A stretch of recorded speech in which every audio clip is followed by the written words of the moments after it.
Aujourd'hui, c'est un épisode un peu particulier dans le rebond. Cette fois-ci, c'est moi qui veux me mettre à la place de l'invité. Depuis le début de cette aventure, je demande à des athlètes de se mettre à nu. Aujourd'hui, c'est moi qui me plie à l'exercice. Et pour ça, j'ai convié un ami à moi, Rémi Reverchon, qui va être chargé de me tirer les verres du nez et de me faire m'exprimer comme je fais avec les autres athlètes. Salut Rémi. Ça va Enzo ? Ça va et toi ? Très bien.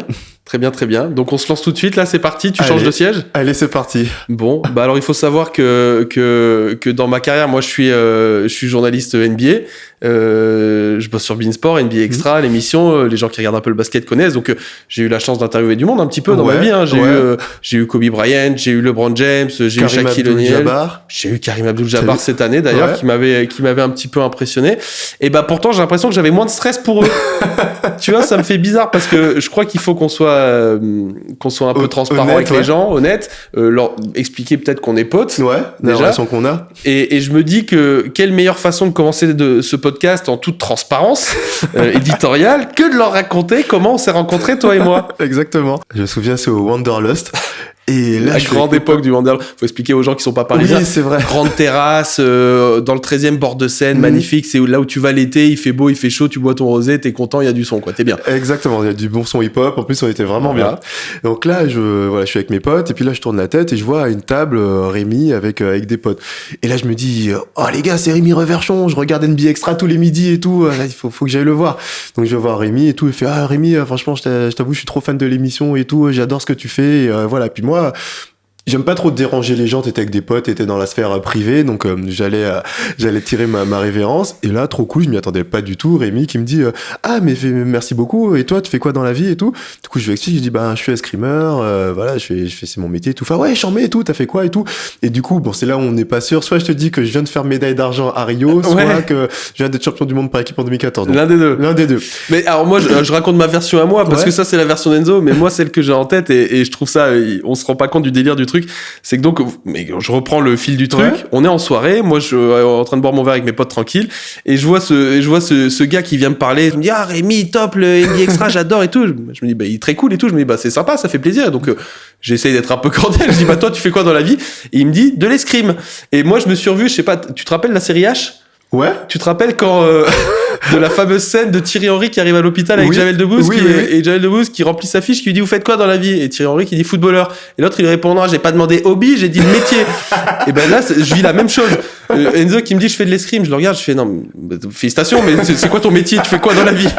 Il dit bah oui je fais de l'escrime et je viens, et donc c'est ça, je sais plus, champion du monde ou vice-champion olympique, l'un des deux, j'arrive du mal à situer le truc. Et donc là je comprends, je fais mais putain tu pouvais pas commencer par là. Et donc je comprends que le mec pèse un peu dans l'escrime, et donc on avait discuté et puis on avait sympathisé quoi. On avait sympathisé, ouais. Et puis après on s'est recroisé plusieurs fois au jeu de Tokyo, je me souviens, on regardait les replays des finales NBA. Tu nous avais fait une petite dédicace en live à l'antenne. Pendant que vous étiez au village. Ouais, avec mon coéquipier Maxime Potti. Donc voilà. Donc tout ça c'était marrant et ça nous emmène là, et donc sache que je suis hyper content de pouvoir apparaître dans ton podcast que j'avais écouté pour la première saison, et donc j'ai la chance en plus de te passer sur le grill un petit peu. Donc je pense que la meilleure façon de commencer ce podcast, c'est de raconter un petit peu ton histoire. Et je voudrais savoir qui es-tu, Enzo Lefort. Wow. Alors je vais donner 2-3 billes comme ça. Dès que je dis une bêtise ou que tu veux compléter, tu m'arrêtes. Ok, c'est parti. Un deal. T'es né à Cayenne, en Guyane. Exact. Mais t'as grandi en Guadeloupe. Oui. C'est chez toi, à Guadeloupe. Tu commences très très tôt l'escrime, j'ai vu dans ta vie. Alors déjà, moi je voudrais comprendre, tu vois, mon truc c'est le basket. Bon, en France, en général, quand tu grandis, tout le monde joue au foot, à un moment ou à un autre. Moi, je suis tombé dans le basket, bon, ça se tient encore. Je voudrais savoir comment on arrive à l'escrime. Alors, on arrive à l'escrime en regardant la télé, en regardant les Jeux Olympiques. Moi, c'était Laura Flessel en 1996 qui a gagné les Jeux Olympiques. Elle est guadeloupéenne, je suis guadeloupéen, ils en ont énormément parlé. Je sais pas pourquoi, j'ai dit à mes parents que je voulais arrêter le tennis, que je pratiquais déjà, pour faire de l'escrime. Parce que je sais pas, il y a un truc cool de jouer avec des épées quand t'as 5 ans. Je pense que c'est un peu un rêve de gamin. Ah, c'est marrant. Donc tu la vois faire à la télé, tu dis putain, ça a l'air cool, je veux faire ça, quoi. C'est ça. Bon, donc tu tombes dans l'escrime et t'as quoi, 5 ans, 6 ans ? J'ai 5 ans. 5 ans. Tu progresses petit à petit. On arrive à l'âge de tes 16 ans, je crois que c'est ça, exact. Où tu débarques en métropole parce que t'es recruté, c'est le parcours des Crêpes, le parcours fédéral en fait, quoi. Exactement, c'est ça. En fait, à l'âge de de 16 ans. Je suis dans le top 10 des Français, mais j'habite encore en Guadeloupe, donc ça coûte de l'argent à mes parents de m'envoyer faire des compétitions, parfois 6-7 fois en France, en Europe, etc. Bien sûr.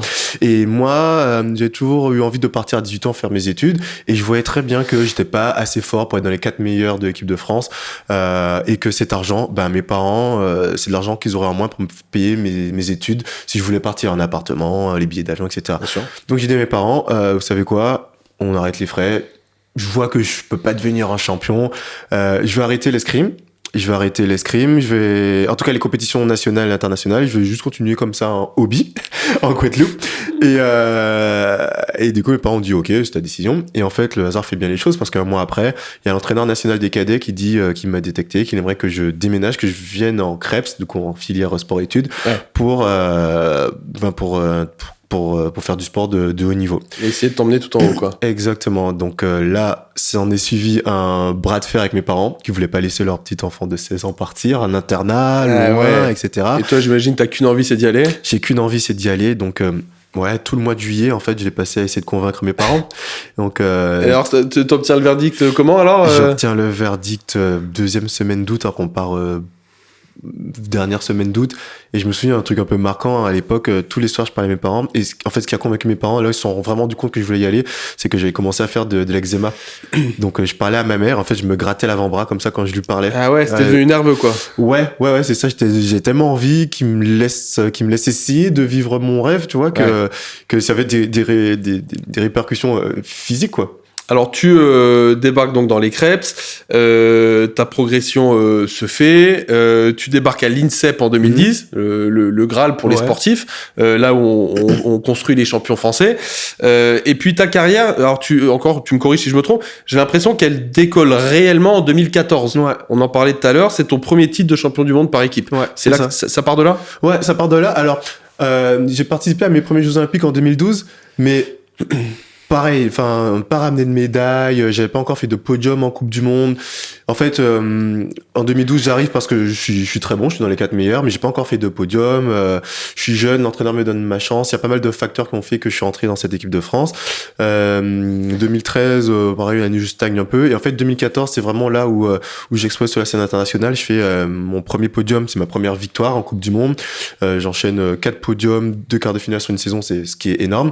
Et à l'issue de la saison, je fais 3e championnat du monde et je gagne les championnats du monde avec mon équipe. Et donc c'est vraiment ce qui me positionne comme un escrimeur de haut niveau sur la scène internationale. Alors là, ensuite, on continue d'avancer. La consécration individuelle, elle arrive en 2019, où c'est ton premier titre de champion du monde en individuel. Ouais. Alors je voudrais savoir, moi, en tant que basketteur, je me rends pas compte, et je pense que plein de monde peut se poser la question. En escrime, c'est important pour exister de performer en individuel? Ouais. Si tu veux marquer l'histoire de ton sport, faut gagner individuellement. Alors, je crache pas du tout sa médaille par équipe parce que c'est ouf de partager ces moments avec ses potes. Pour avoir vécu les deux, c'est vraiment incroyable de partager ces moments avec ses potes. Mais si tu veux qu'on parle de toi à titre individuel et pas forcément de l'équipe de France, faut gagner en individuel. Et c'est arrivé en 2019 et j'étais pas forcément favori. Ouais. Donc c'est une belle surprise en plus. Ouais. T'es champion du monde, ça y est, individuel. Fast forward à nouveau. Les JO de Tokyo qui arrivent un an plus tard que prévu, en 2021. Et tiens, on va commencer par cette première partie parce que quitte à être dans ce podcast du rebond, on va s'ouvrir complet. Ouais. Tu le prends pas mal, je te le dis. Tu me réponds honnêtement. Bien sûr. En individuel, tu finis à la 5e place. Est-ce que c'est une déception? Non. Non, parce que ce jour-là, je me suis incliné sur plus fort que moi. Je me suis incliné sur un Italien, Daniele Garozzo, qui est un de mes adversaires les plus féroces, que j'ai déjà battu, qui m'a battu, mais c'est un adversaire féroce. Ce jour-là, il était plus fort que moi. Je sors de cette compétition la tête haute. Alors certes, déçu d'échouer au pied du podium, mais la tête haute parce que j'ai rien à me reprocher. Je me suis battu comme je l'ai pu. Ouais, je me suis incliné, c'est la loi du sport. Oh, c'est beau, parce que tu montres cette maturité que plein de sportifs réussissent pas à avoir. En fait, on se moque toujours des Belges là, pour le seum de la demi-finale de la Coupe du Monde, mais le seum, c'est un sentiment tellement naturel dans le sport, j'ai l'impression. Tu vois, on a tous gueulé après un arbitre, après qui on veut, un truc qui allait pas, la météo ce jour-là, j'avais mal dormi hier. Ouais. Toi, non, rien de tout ça, le mec était plus fort. Ouais, le mec était plus fort, et puis aussi, je crois que c'est un truc d'éducation. Je sais pas, j'ai toujours été éduqué à être un peu au centre de mon projet. En fait, si tu échoues, c'est de ta faute, quoi. Ok. C'est comme ça, enfin, je sais pas. Et en fait, tu sais quoi, ce truc, je m'en suis rendu compte à posteriori, c'est que, en fait, j'ai beaucoup d'ego. C'est-à-dire que... Bah, il faut quand t'es sportif, de toute façon. Mais tu vois, par exemple, le truc d'ego, par exemple, je sais pas si parfois je me fais avoir par l'arbitre, ça peut arriver. Je vais pas pleurer, je vais me dire, ah ouais, ok, tu mets pas tous les chances de mon côté, bah, je vais te montrer que même si tu m'entubes 2-3 touches, je peux gagner ce match. Ouais. Et en fait, je vois comme ça et ça me motive encore plus. Et je kiffe gagner comme ça, en fait. Même si le match d'escrime, c'est en 15 touches, s'il faut en mettre 18, je dis, bah vas-y, tu vas voir que j'arrive à te gagner malgré ça. Et, enfin, en tout cas, j'arrive à transformer ce truc négatif en positif. Et puis de toute façon, alors pour revenir au JO de Tokyo, l'histoire de l'individuel, bah, tu vas très vite l'oublier parce que quelques jours plus tard, c'est le titre olympique par équipe. T'es champion olympique avec l'équipe de France, avec les 3 autres gars qui étaient avec vous. Est-ce que pour toi, dans ta vie, tout bascule ce jour-là ? Non, absolument pas. Ah ouais ? Ah non, absolument pas. Cette médaille, c'est vraiment un accomplissement. Enfin, en fait, c'est juste ça. C'est que dans ma vie, je pensais jamais me faire des Jeux Olympiques. Je l'ai fait. Je pensais pas être médaille olympique. J'étais médaille d'argent. Je pensais pas être champion olympique. Je l'ai été. Mais je te dis ça honnêtement. Ouais. C'est pas un manque d'ambition, quoi. C'est juste que, pour moi, je pensais pas que ça m'était destiné, en fait. Et, bah, en fait, je suis champion olympique. Ben, c'est trop bien. Ok, je me suis donné les moyens de mes ambitions. J'ai travaillé comme un acharné, mais pour moi, c'est arrivé comme ça. Et puis aussi, j'avais pas d'attente par rapport à ce titre olympique. C'est-à-dire que après les Jeux de Rio, quand on a été champion olympique, je me suis dit, ça y est, j'ai ma médaille olympique, il y a des sponsors qui vont m'appeler et tout, ma vie va changer et tout. Pas tant que ça, ouais. Que là, je fais de l'escrime, je fais un sport qui n'existe qu'une fois tous les 4 ans, donc c'est vrai que peut-être la première année après Rio, j'avais peut-être un peu d'amertume en me disant, ben en fait, même quand tu fais des médailles, en fait. Ah, tu te dis pourquoi ? Ouais, pas pourquoi, parce que c'est quand même, je le fais pour moi, mais tu te dis, en fait, ça change pas ta vie, ça change rien, tu vois. On te dit, ouais, t'inquiète, entraîne-toi, quand tu auras ta médaille, tu pourras avoir des sponsors, tu pourras profiter, etc. Mais en fait, non. Okay. Tu vois, c'est juste un peu, ok, c'est cool, mais après, on oublie, tu vois, pendant 3 mois, t'es invité un peu partout, mais enfin, un peu partout et n'importe où aussi. Mais puis ça du retombe coup, vite, et puis, ouais, voilà, c'est ça. Et après les Jeux de Tokyo, j'avais aucune attente. En fait, c'était très bien. Et je me suis focalisé sur les trucs, moi, qui me faisaient plaisir et que j'avais envie de construire. Cool. Pour terminer ton CV sportif, avant de passer à tout ce qui est ta vie en dehors, je voudrais savoir si, pour toi, sportivement, la boucle sera bouclée après Paris 2024. Ou pas nécessairement. Ouais, même ça, non. En fait, pour moi, Paris 2024, on va pas se mentir, c'est une grosse étape de ma carrière. Ouais. Ça sera un gros milestone, comme disent les Américains. Mais non, je vais continuer l'escrime après. J'ai déjà des projets extra-sportifs après Jeux de Paris. Et en fait, vraiment, je vais me préparer parce que ça va être énorme comme événement. J'ai envie de le réussir. J'ai envie que ce soit une réussite tant sur le plan sportif que sur le plan émotionnel, de partager des choses avec des gens qui me sont chers et proches. Et la vie ne s'arrête pas à ça. Bah, on a déjà un premier scoop dans le rebond, c'est que tu t'arrêteras pas après les JO. Ouais, c'est ça. Voilà. Vous l'aurez entendu sur le rebond en premier. Une première info.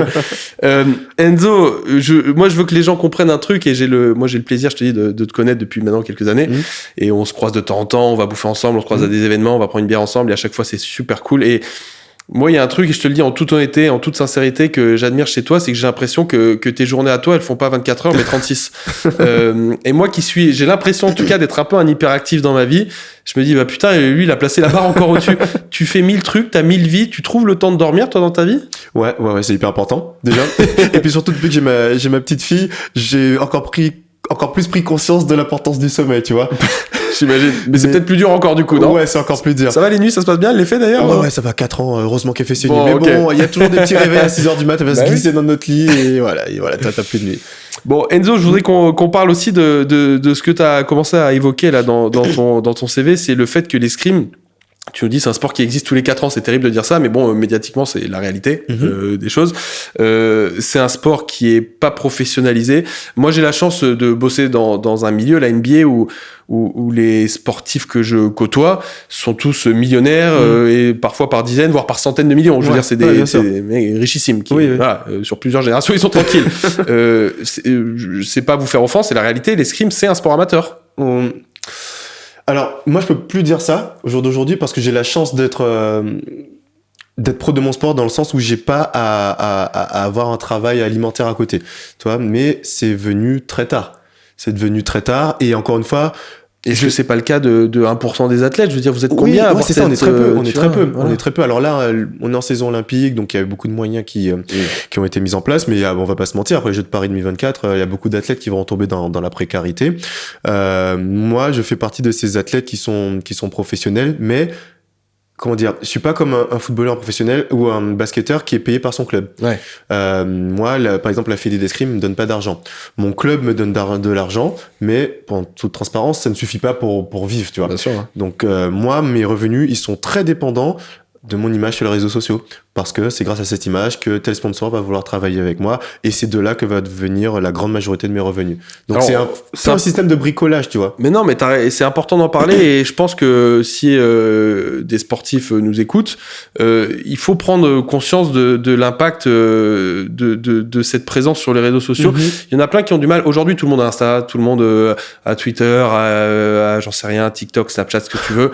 Mais j'ai l'impression que plein de mecs voient en Insta un truc, en fait, on est entre potes, on rigole, certains vont tchatcher des meufs dessus, certains vont faire des conneries, poster des trucs marrants, mais ils réalisent pas en fait que... C'est un outil professionnel. Exactement. Tu peux nous raconter un peu comment t'as fait pour comprendre ça et comment tu traites Insta en fait, toi? Ouais, alors moi c'est ma femme. Ma femme qui m'a un peu orienté vers ça, parce que ma femme, elle a fait les arts déco, donc une école d'art appliqué, et elle a ce rapport à l'image. Tu vois, donc elle a vu mon Insta, c'est un peu comme tu dis, tu vois. En fait, j'avais compris l'outil professionnel que c'était, mais j'avais pas compris les codes, en fait. Ouais. Et par exemple, la notion de feed. Pour moi, je postais une belle photo, une belle photo, une belle photo. Alors que non, en fait, pas ça. Faut créer un feed cohérent, faut que ton ensemble soit un peu attractif, etc. Que si une marque vient sur ton Insta, elle voit comment dire, dans la globalité ce que tu dégages, qui tu es, etc. Et du coup, j'ai beaucoup appris grâce à elle, notamment parce qu'elle avait monté sa marque, et du coup elle avait compris comment communiquer de façon intelligente sur Instagram pour toucher une communauté, etc. Et du coup Instagram c'est quand même quelque chose de personnel, c'est moi qui gère mes comptes, etc. Mais c'est quelque chose de professionnel aussi, c'est-à-dire que moi sur mon Insta il faut vite capter que je fais du sport, que je fais de la photographie, que j'ai un podcast, que la mode m'intéresse, etc. pour que si une marque tombe sur mon profil, elle comprenne comment communiquer sur moi, tout en bien sûr gardant un truc assez humain, assez organique, parce que c'est aussi les réseaux sociaux, c'est pas que ça t'ouvre à beaucoup de personnes, tu peux échanger, tu peux être proche de ta communauté, les gens peuvent apprendre à te connaître un peu mieux. Enfin, c'est ça aussi qui est assez cool. Tu peux rester un peu humain sur les réseaux sociaux. Et puis surtout, j'ai l'impression que si il faut faire attention à pas basculer de l'autre côté. Tu nous parles des marques, du sponsoring qui viennent vous chercher là-dessus, et je m'en rends bien compte, même moi à mon petit niveau c'est mon cas, j'ai des partenariats qui se nouent là-dessus. Tu peux pas non plus travailler, et c'est là où il faut être malin, en un panneau publicitaire. Exactement, c'est ce que je dis, c'est que moi je veux pas être un homme sandwich. En fait je préfère travailler avec moins de marques et travailler surtout avec des marques qui partagent les mêmes valeurs, avec lesquelles on partage les mêmes valeurs, qui m'épaulent sur mes projets. Tu veux nous dire là vite fait à la volée là comme ça les marques avec lesquelles tu bosses? J'ai un partenariat avec Nike. Récemment j'ai signé un contrat avec LVMH et Vuitton. J'ai la Française des Jeux, j'ai Coca-Cola, j'ai l'armée de champions. Donc c'est le bataillon de Joinville. Enfin bref, en gros je suis sergent de l'armée de l'air. Et ça aussi. Il y a une belle photo d'Enzo en militaire et tout ça, sur l'Insta. Exactement. Et en fait avec ces marques, en fait j'ai 30 000 abonnés sur Insta. C'est pas ouf, hein. Je suis pas LeBron James. Quand je fais un post, les gens se ruent pas sur tel produit pour l'acheter, tu vois. Coca-Cola, je vais pas poser que du Coca-Cola pour que les gens aillent en acheter, tu vois. Ça va au-delà du produit, quoi. Ça va au-delà du produit, c'est ça. Et moi, c'est vraiment les valeurs des marques auxquelles j'adhère, tu vois. LVMH, ils vont m'appeler sur pas mal de mes projets perso, Nike aussi, tu vois. Ça fait partie de ta discussion avec eux avant de signer, j'imagine. Ouais, exactement. Et même maintenant, on essaie de l'intégrer dans les contrats, tu vois. Il y a des choses comme ça où LVMH va m'aider sur mon projet d'association. Enfin bref, il y a des choses comme ça qui font que on donne du sens à ces partenariats. Alors pour essayer de comprendre un petit peu ce qu'est ta vie en ce moment, je voudrais que tu nous racontes, t'es escrimeur de très haut niveau aujourd'hui, ton entraînement ça représente je sais pas, en volume horaire c'est quoi? C'est un entraînement 5 fois par semaine, tous les jours, c'est quoi? Ouais, alors on s'entraîne 5 jours sur 7, parfois 6 jours sur 7, fait du bi quotidien. Double entraînement par jour. Double entraînement par jour. Donc, c'est un taf à temps complet déjà. Ouais, c'est ça. En fait, sachant qu'il y a la récup derrière, les soins, le machin. C'est exactement ça. On est sur volume horaire. Les grosses semaines, on est entre 23 et 24 heures. Les petites semaines, 18-19 heures. Ouais, d'accord. Donc, c'est ça. C'est costaud. C'est costaud. Pourtant, à côté de ça, tu fais 1000 choses différentes, Enzo. Tu veux nous raconter un petit peu d'ailleurs tout ce que tu fais à côté? Ouais. Alors, on n'aura peut-être pas assez de temps dans ce podcast, tu vois. Mais non, ça a commencé par la photographie. La photographie qui était une passion qui est devenue quelque chose de plus pro. Maintenant, j'ai des commandes, c'est cool. J'ai sorti des ouvrages. Il y a des médias qui me commandent des choses. Je fais des choses aussi, des expos, des choses un peu plus créatives, plus artistiques. Ça, c'est vraiment cool. C'est vraiment ma soupape de décompression pour sortir un peu de ce monde qui peut être parfois un peu dur, le monde du sport de haut niveau, parce que en fait, on nous demande de la performance tous les jours. On nous demande de dépasser nos limites tous les jours. Quand tu veux dépasser tes limites, tu t'y confrontes. Ça peut être parfois un peu minant parce que t'arrives pas forcément à avoir tes objectifs. Donc, la photographie, ça m'aide un peu à souffler.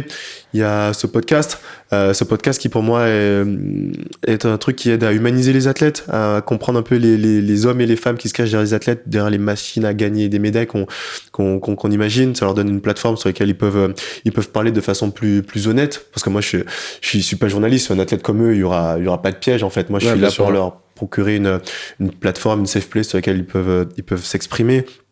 Là, il va y avoir mon projet d'association.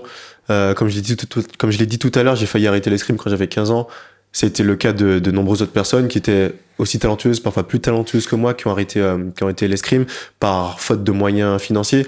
Donc maintenant que voilà, j'ai gagné des médailles, j'ai construit ma vie de famille, j'ai ma femme, mon enfant. En tant qu'être humain, je remets un peu les choses en perspective et j'ai envie un peu de redonner à la Guadeloupe, mon île qui m'a tant donné. Donc c'est une association qui va aider les jeunes sportifs ultramarins à accéder au sport de haut niveau par des moyens financiers, émotionnels, accompagnement humain. Ce sont des choses qui me tiennent énormément à cœur. Alors c'est marrant parce que dans tout ce que tu me dis, je trouve qu'on retrouve un peu tout ce que tu es. Tu vois, tu me parles de la Guadeloupe, tu me parles de la famille, tu me parles d'aider les autres sportifs. Voilà, et j'ai l'impression qu'il y a un peu toutes tes valeurs là qu'on peut essayer de décortiquer là-dedans. Tiens, je vais commencer par une comme ça au pif. T'es champion olympique, t'as été invité sur tous les plateaux possibles, t'es très demandé, toutes les assos veulent t'avoir, on demande toujours une interview par-ci, par-là, etc. Est-ce qu'il n'y a pas un moment où alors comment je vais dire ça? Oui, t'en as marre. Non, c'est pas ça que je voulais dire. Ouais. C'est où tu décolles, où tu pars sur une autre planète, toute ta tête. Est-ce que c'est quoi le risque de prendre la grosse tête, le melon là-dedans là? J'ai envie de te dire que de par mon éducation, on est proche de zéro. Bah c'est bien, c'est vachement cool, mais je veux dire, il y a pas un moment où tu dis oh vous m'emmerdez, tout c'est bon, je suis champion olympique, laissez-moi tranquille, ou tu vois je suis Enzo Lefort quoi. Ouais. Non, mais ça non, on l'entend jamais chez toi. Ouais, je sais pas. Enfin, c'est ta femme qui te fait redescendre, c'est quoi? Tu te prends une paire de gifles si tu te la racontes ou c'est quoi? Ouais, je pense qu'il y a un peu de ça. Il y a un peu des deux. Je pense que si mes parents me voient faire ça, je pense que ça s'en est fini de moi, de ma personne. Et puis aussi ma vie de famille. Enfin, je sais pas, tout champion olympique que je suis, demain il va falloir que je me réveille pour emmener ma fille à l'école, tu vois. Ouais. Il y a ça. Quand je vais la récupérer, il faut qu'il fasse à manger. Il y a beaucoup de ça. Et puis aussi, je suis quelqu'un qui parfois c'est un peu un défaut parce que du coup je prends pas forcément le temps de savourer les choses, mais je me pose toujours la question de ok, après il y a quoi? Ouais. Tu vois, du coup c'est tout bête, chez moi il y a pas de médailles exposées. Okay. Je sais pas, ils sont dans un tiroir dans ma... Ah ouais, vraiment? Ouais. Tu sais à peine où elles sont Ouais, non, je sais quand même ils sont dans une boîte et tout, mais parce que je sais pas, ils sont là en fait. Ce sont les miennes, personne ne me les prendra. Mais par contre, j'ai envie d'en avoir d'autres et j'aurai tout le loisir peut-être un jour après ma carrière de les exposer quand ma carrière sera terminée. Mais je suis pas quelqu'un qui se repose sur ses lauriers parce que sinon tu tournes en rond en fait et t'avances pas. Et moi j'ai envie d'avancer, je suis curieux, j'ai envie de découvrir un peu où sont mes limites et du coup j'essaie d'aller toujours de l'avant. Dans le sport, c'est pas toujours facile d'aller toujours de l'avant. Alors oui, on a été formés tous à des histoires, on kiffe tous regarder les docus sur Netflix, sur des histoires folles, j'en sais rien, on a tous revu The Last Dance, Michael Jordan, ok, très bien, c'est une histoire incroyable qu'on a tous adoré revoir, mais le problème c'est que pour un Michael Jordan, il y a combien de mecs qui y arrivent pas? Toi, tu fais partie de ceux qui y arrivent, encore une fois, champion olympique, plusieurs fois champion du monde, 2 fois en Indie, etc. Peut-être autre chose à venir à Paris, on verra bien, mais il y a des jours où tu dois, comme tout le monde, ne pas y arriver aussi. Comment on accepte de vivre jour après jour ces jours-là où ça marche pas, et si jamais, j'en sais rien, à Paris ça devait mal se passer, c'est le sport, ça peut arriver. Comment on se relève de tout ça? C'est dur, hein. C'est dur, même si tu as déjà gagné, on va pas se mentir, c'est dur. Ben, moi, j'ai déjà vécu des compétitions effroyables où, je sais pas, pendant 2-3 jours, j'ai pas envie de toucher à mon portable, pas envie de répondre aux messages, de voir C'est quoi, ce qui se sortir passe. un premier tour d'une Coupe du Monde, sortir des trucs comme ça, ou Il y a qu'est-ce des qui fois, t'arrive? en 2017, on a pris, ou 2018 au championnat d'Europe, on a perdu sur la Russie en demi-finale 45-17. Oh là, dur. C'est même pas une gifle, c'est une humiliation. Et puis, il y a un truc dans le sport qui est violent, c'est que, et encore, je fais pas du foot, mais c'est sur la place publique, tu vois. Ouais, Tout le bah monde oui. le voit. Hein. Donc là, je suis rentré, franchement, j'ai pas bougé de mon canapé pendant 48 heures, je pense. À l'époque, j'avais pas ma fille, Dieu merci, parce que ça m'aurait fait chier que ma fille me voit dans cet état, tu vois, mais j'étais là, j'avais envie de rien, j'ai pas envie de voir ce qui se passait dans le monde et tout. Et à cette époque-là, je faisais pas encore de photos. Ouais. Mais du coup, maintenant, en fait, j'ai la chance de faire autre chose. Déjà, premièrement, je compartimente énormément ma vie.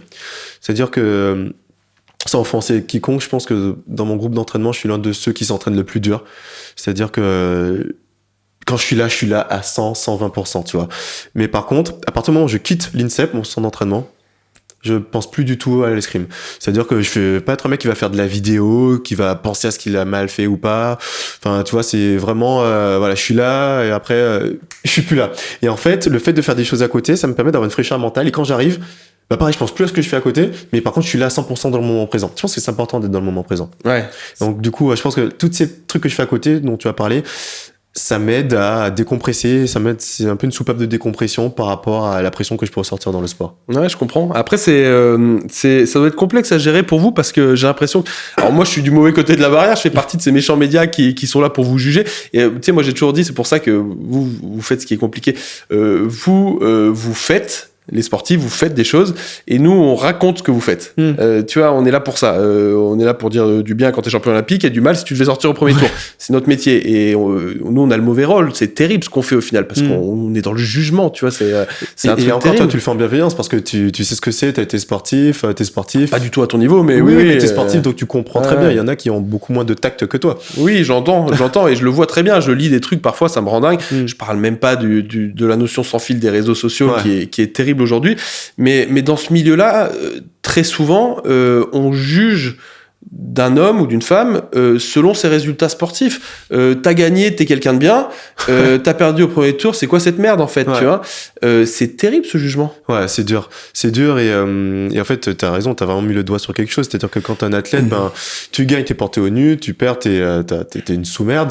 Et c'est vrai que c'est particulier parce que nous, on a du mal parfois à faire à séparer un peu l'athlète et l'homme, même nous-mêmes, tu vois. Du coup, on se dit, voilà, je suis une personne terrible, tu vois. Ouais. Et c'est quoi si j'ai perdu, je suis une merde. Ouais, c'est ça, je suis perdu sur une merde. Et puis du coup, ça peut être des cercles vicieux comme ça. Et là, tu tournes en rond parce que quand t'es sportif, t'as besoin de confiance. Quand tu perds de la confiance, du coup, t'es moins efficace dans ton sport. Et parfois, ça peut être compliqué de sortir de ces spirales.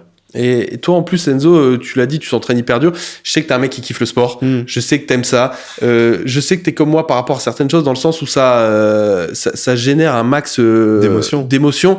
Et alors, on en discutait, tu m'avais dit un truc. Je sais qu'on a partagé un truc, un moment d'émotion fort, toi et moi. Le 24 janvier 2020, ça te dit quelque chose, cette date? Ouais, c'est le décès de Kobe. Ouais. Mais je me souviens, c'est parce que j'allais me poser devant c'était dimanche soir. Ouais. J'allais me poser devant le match. Et là, je vois sur les réseaux sociaux et tout, un accident, Kobe. Au début, c'était toute sa famille qui était dans l'hélicoptère, accident et un temps. Et après, on entend, Kobe Bryant est décédé et tout. J'allume la télé. Là, je te vois en pleurs, les yeux rougis et tout. Et en fait, j'ai vécu cette soirée avec toi, mais bon, t'étais dans ton écran. Et en fait, je sais pas, j'ai fait la boule au ventre. J'ai lâché quelques larmes. Genre, j'étais là, c'est pas possible. Parce que le sport, c'est un vecteur d'émotion chez moi. Ma femme, elle comprend pas. Elle me dit, c'est pas possible. Il y a que le sport qui te permet de vivre ces émotions. Je sais pas, tu vois un truc triste à la télé et tout. Enfin, ouais, je sais pas, mais peut-être que je m'identifie et tout. Et en fait, je sais pas, le premier truc qui me venait en tête en pensant à Kobe, c'est que le gars s'est entraîné comme un acharné toute sa carrière. Il a pas forcément vu sa famille autant qu'il le voulait et tout. Là, il peut enfin, profiter, redonner, passer du temps avec sa famille. Et là, il est rattrapé par le destin. Enfin, c'était horrible. Ouais, cette soirée, elle est dure. Hein. Moi, je m'en souviens parce que, donc, comme tu l'as dit, moi, je suis à l'antenne. J'apprends, comme tout le monde, son décès par les réseaux sociaux un quart d'heure avant mon émission qui est à 21h le dimanche soir. On apprend à 20h45 TMZ qui tweet, voilà, drame, Kobe Bryant est décédé dans un accident d'hélicoptère terrible avec, c'est vrai, t'as raison, à l'époque, soi-disant, il était avec toutes ses filles. Ouais. Alors qu'au final, bon, enfin, c'est terrible de dire ça, mais il y avait Gianna qui était avec lui, sa fille, mais une seule de ses filles. Ouais. Et donc, je prends l'antenne et je suis en larmes parce que moi, je m'en souviens, je prends l'antenne en disant, bah, comme tout le monde, comme tous les dimanches soirs, j'ai mon émission, ça arrive sur moi, 3, 2, 1, antenne. Bonsoir à tous, on est le dimanche 24 janvier et on vient d'apprendre une terrible nouvelle. Kobe Bryant est décédé dans un accident d'hélicoptère. Et là, je devais enchaîner et dire qu'à la place de diffuser le match qu'on allait diffuser habituellement, on allait profiter de ce temps pour parler de Kobe, de ses souvenirs, etc. Là, tu réalises que tu... Et là, je me souviens très bien à ce moment-là où je dis, on vient d'apprendre cette terrible nouvelle. Et là, boule au ventre, tu vois, les larmes qui montent et tout. Et je me souviens, j'ai mon collègue Xav Vaution à côté qui est sur le plateau. Et j'ai juste la force de dire Xav, et hop, le réalisateur switch sur lui, et lui, il prend la main, et moi, je m'effondre un peu, tu vois. Et ce moment-là, en fait, je trouve qu'on a partagé, et c'est un très bon moment pour raconter ce que le sport peut faire, parce que moi, j'ai plein de gens qui m'ont, le lendemain, m'ont dit... mais tu le connaissais même pas, ce qui est pas vrai d'ailleurs, parce que je l'avais croisé plusieurs fois à Los Angeles, je l'avais interviewé et tout, mais bref, tu le connaissais même pas, pourquoi tu pleures pour un mec que tu connais même pas? Et les gens comprennent pas que le sport te fait vivre ça. Tu t'identifies à des mecs, moi c'était mon idole de jeunesse, c'est le mec qui m'a fait aimer le basket. T'es étudiant en Californie. Ben voilà, j'ai passé 3 ans là-bas à Los Angeles, j'avais rencontré Kobe Bryant, je l'avais interviewé plusieurs fois, il m'a dédicacé un maillot, c'est ma plus belle pièce et tout. Et ça génère ce genre de truc. Et tu vois, et on était hyper nombreux ce soir-là. J'ai eu plein de messages aussi de soutien de gens qui m'ont dit, on a allumé la télé, on était avec toi, on pleurait et tout. Et il m'est arrivé un truc marrant l'été dernier. Je suis en vélo là dans Paris. Bon, comme d'habitude, c'est mal, ne faites pas ça chez vous, mais j'ai mes AirPods dans les oreilles et j'écoute mon son en vélo dans Paris. Et je passe, je m'arrête à un feu rouge. Et là, je vois une voiture de flic qui s'arrête à côté de moi et qui descend la fenêtre. Et là, je fais, merde, c'est pour moi. Et là, l'air de rien, j'essaye d'enlever mes AirPods. Bon, je suis cramé évidemment, tu vois. Je me dis merde, je vais me faire soulever. Et le flic à côté de moi dit bonjour monsieur. Et je dis oui bonjour. Et il me dit vous savez que vous avez fait pleurer ma fille. Je regarde, je fais pardon. J'ai un bug. Excusez-moi monsieur. Je fais bah ouais en janvier 2020 là, le soir de la mort de Kobe, ma fille était en pleurs dans la télé. Bref, tu vois, tu vois, je rigole un peu. Je fais bah écoutez, je suis désolé, c'était pas le but. Il me dit non mais c'était bien, bravo à vous et tout. Donc il m'a pas du tout soulevé pour les AirPods. Mais tout ça pour te dire que tu vois voilà, c'est les gens doivent comprendre qu'en fait le sport est l'un des rares trucs qui génère ce genre d'émotion, quoi. Ouais, totalement. C'est fédérateur. Bah, de fou. C'est hyper fédérateur. De fou, à travers le monde.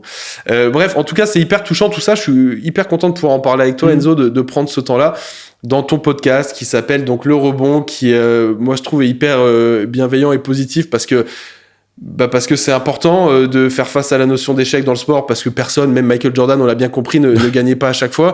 C'est un mec qui a eu des problèmes d'alcool, qui a de casino, d'addiction, qui a traversé des trucs horribles avec son père qui a été assassiné, qui a tout le monde, comme les êtres humains, les sportifs, vous traversez des trucs peut-être puissance 10 dans les hauts et dans les bas d'ailleurs, non? Ouais, totalement.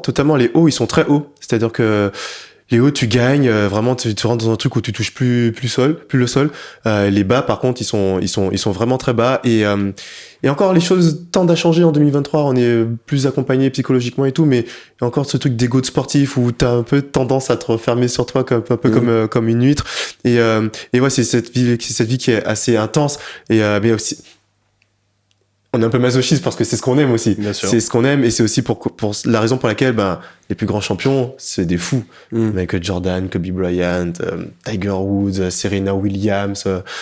En fait, pour arriver à avancer malgré ces trucs de très haut et de très bas, il faut avoir un truc un peu différent. Une case en moins, une case en plus, je sais pas. Tu sais que Kobe, alors et là, je parle en connaissance de cause parce que je suis un peu touché par ça dans ma famille. C'est un mec qui avait des comportements qui frôlaient l'autisme. Ouais, bah oui, bien sûr. Des tocs autistiques évidents, quoi. Hein, ouais, bien sûr. Mais même ça, dans la musique, dans l'art, dans le sport, il faut avoir des comportements extrêmes. Ouais. Des comportements extrêmes qui te poussent à aller plus loin que là où que le bon athlète, ok, il s'arrêterait là. Toi, tu vas au-delà de ce que le bon athlète fournirait.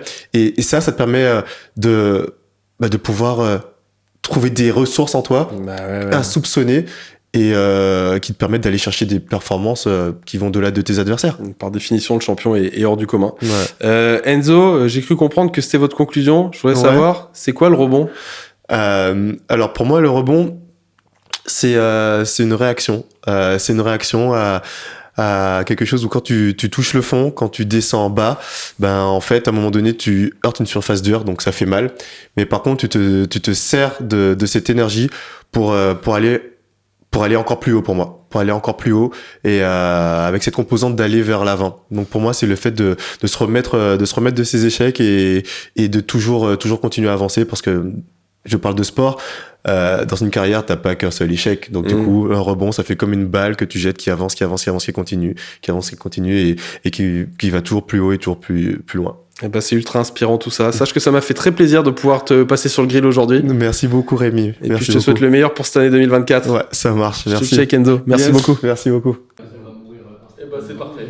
Il y a un autre truc à faire ou? C'était cool le passage sur Kobe, tout ça. Ouais, c'était bien. Trop d'émotions et tout, ça fait du bien. La part sensible. C'était vrai en plus ce que je te raconte là, que plein de monde m'a écrit, m'a appelé, tout ça pour me dire.